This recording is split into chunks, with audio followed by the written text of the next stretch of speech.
আসসালামু আলাইকুম রহমতুল্লাহ। সাবান চাঁদের শেষ তারিখ আমার নবী সাল্লাল্লাহু আলাইহি সাল্লাম একটি গুরুত্বপূর্ণ ভাষণে বলেন, হে মানব জাতি, তোমাদের নিকট অতি মহান গুরুত্বপূর্ণ একটি বরকতওয়ালা মাস আসছে। এই মাসে এমন একটি রাত্রি আছে যাহা হাজার বছরের চাইতেও উত্তম। আল্লাহ পাক এই মাসে দিনের বেলায় রোজা ফরজ করেছেন। যে ব্যক্তি রমজানে রোজা রাখে এবং তারাবির নামাজ পড়ে এবং অন্যান্য ইবাদত করে, সে নবজাত শিশুর ন্যায় নিষ্পাপ হয়ে যায়। এই মাস নফল ইবাদতের অন্য সময়ে ফরজ ইবাদতের সমান নেকি পাওয়া যাবে। আর একটি ফরজ আদায় করলে অন্য সময়ে 70টি ফরজ আদায় করার নেকি পাবে। ইহা সবরের মাস এবং সবরের পরিবর্তে আল্লাহ পাক বেহেশতে রাখিবেন। ইহা মানুষের সহিত সহানুভূতি করিবার মাস। এই মাসে মোমেন লোকের রিজিক বাড়িয়ে দেওয়া হবে। যে ব্যক্তি কোনো রোজাদারকে ইফতার করার কিছু খেজুর বা একটু পানি, শরবত বা এক ঢোক দুধ বা অন্য কিছু দ্বারা, সে ব্যক্তির জন্য ইহা গুনাহ মাফের এবং দোজখের আগুন হইতে বাঁচার কারণ হইয়া দাঁড়ায়।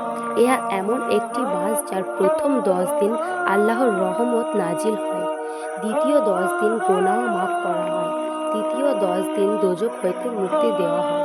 যে ব্যক্তি এই মাসে চাকর চাকরানির কাজের বোঝা হালকা করিয়া দেয়, আল্লাহ পাক তাহাকে দোজখের আগুন হইতে নাজাত দিয়া দেয়। আমার নবী করিম সাল্লাল্লাহু আলাইহি সাল্লাম বলেন, ওহে আমার উম্মতেরা, তোমরা এই মাসে 4টা কাজ অবশ্যই বেশি বেশি করিয়া করবে। 1 নম্বর, কালিমা তৈয়বা বেশি বেশি পড়বে।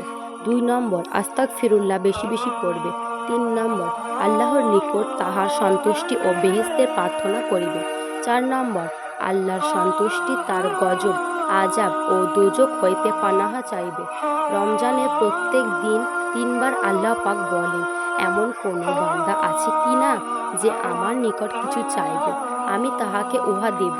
কেউ আছে কি না যে গুনাহ হতে তওবা করিবে, আমি তাহার তওবা কবুল করিব?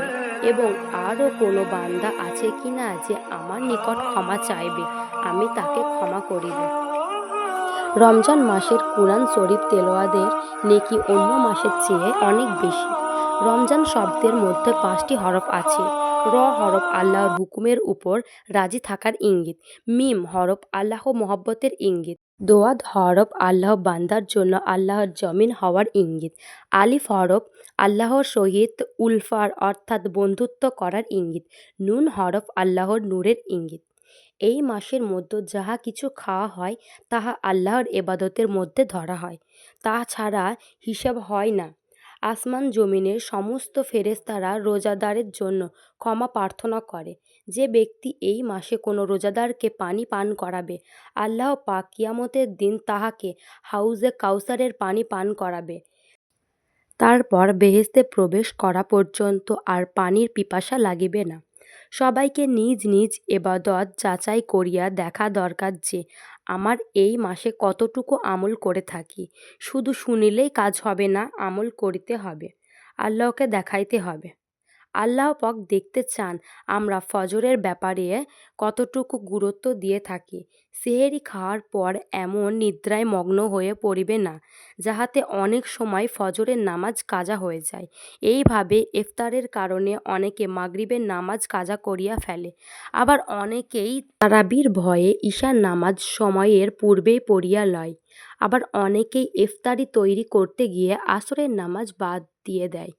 ফজরের যখন এই অবস্থা, নফলের তো কথাই নাই। এশরাক এবং চাশত ঘুমের ঘোরেই ধ্বংস হয়ে যায়। আবিন কিভাবে পড়া যায়? এই মাত্র ইফতার করে হইল, তারপর মাগরিব, আবার তারাবির তাহাজ্জুদ ওয়াক্তে আবার সেহেরি খাওয়ার পালা।